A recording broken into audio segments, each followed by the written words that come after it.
Thank you, Robert. Thank you, Lisa, for organizing. Really awesome. We need to be here. I really appreciate everybody being out here. And I want to echo Robert's point that this is really a bunch of extremists on this position. Trump's nominations are out of touch with the mainstream of the United States. They're far on the fringe on this issue. So I've been studying climate change for 25 years, and the evidence just gets stronger and worse. And I want to keep it simple and bring it home. In Rhode Island, things are changing. Yes, we have a few cold days a year, but that number is way down. The number of extreme heat days is way up. For example, we did a little analysis where we just counted the number of days over 80 degrees heat index at TF Green Airport.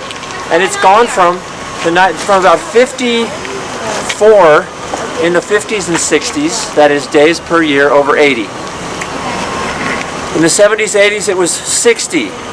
In the 90s and the 2000s, it was 64. And now it's up 71, 72, 86. Wow. In other words, we have 3 more weeks of summer than we used to have. That is, hot summer days.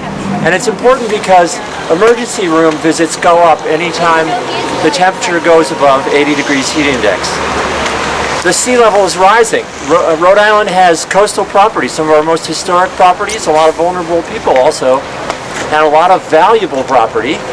Some of our municipalities, something like a quarter of their tax revenue comes from the first line of houses along the shore.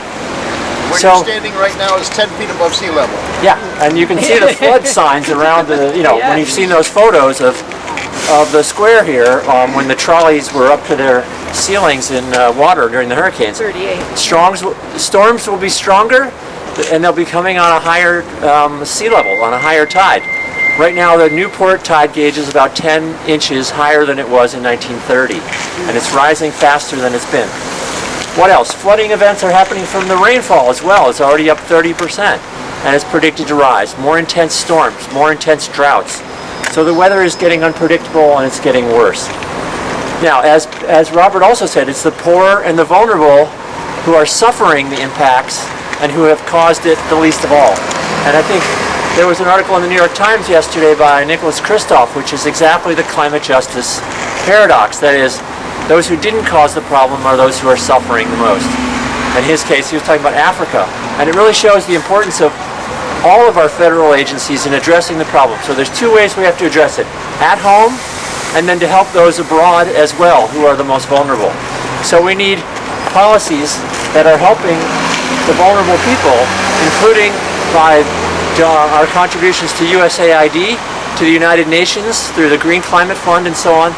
The Trump administration has, the entering administration has, he's promised to cut funding for all UN programs, for withdrawing himself from the Paris Agreement.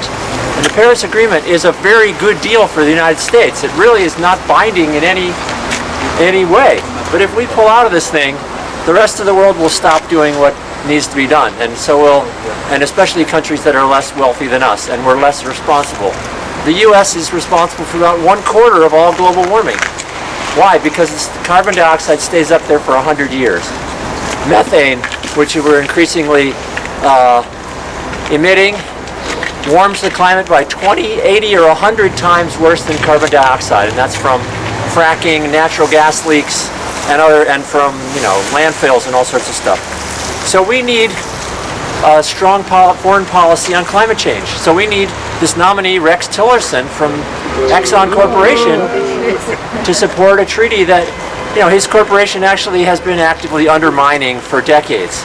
In 1997, when the Kyoto Protocol was on the table, Exxon was a funder, both publicly and then increasingly secretly, to climate denial groups. One was called the Global Climate Coalition. There's been memos leaked to the New York Times and so on that show the active collaboration of these corporations to create think tanks to hype up the science of a very few scientists compared to thousands and thousands who say that this is a real problem. And so the Exxon Corporation knew about climate change in 1978. Their own scientists know this, and yet they buried it. And Rex Tillerson has worked at only one place in his lifetime. The corporation has said some good things. I think it's important to acknowledge those things. That is that climate change is an important issue. They're saying they support a carbon tax, but however, they're sort of doing that in a way that's not moving us towards any resolution on this issue. So at home, the EPA is our prime agency for dealing with climate change, and we'll hear some more from a former EPA employee over 7 administrations. EPA is, of course, the lead agency on the Clean Power Plan, which was the way that we were going to, state by state, come up with emissions reductions of 26 to 28% in the U.S. By 2025. Which actually, if you do the math, it's not nearly that much, because it's on a different baseline than everybody else is using. In other words, it's not really very extreme at all. We should be doing much better than that. And yet, it looks like Scott Pruitt, as the nominee, would roll it back. That is, he has said, and he's actually led a lawsuit, right, by the state attorney generals, the Republican attorney generals, to roll back the Clean Power Plan, which will make it really impossible for the U.S. to meet its targets. It will require the states that care about this stuff to do more. And so I guess that's kind of my last message here, is that we can do a lot more here in Rhode Island on these issues, and we'll need to keep fighting through this whole administration to do more to address climate change. But we need agencies to do their part, including the Energy Department, right? The Energy Department is key as well. With Rick Perry as a possible head of that agency, he's a climate change denier, and he said, he was the one who didn't even remember the name of the agency when he was asked about what are those 3 agencies that you would eliminate. So we have really kind of arsonists have been appointed for a couple of these key agencies to protect protect our environment. So I'm going to leave it there. I would say look at the Smog blog. The Guardian has a nice listing of these nominees and what their positions are. So I would hope that everybody will take a look, get yourselves informed.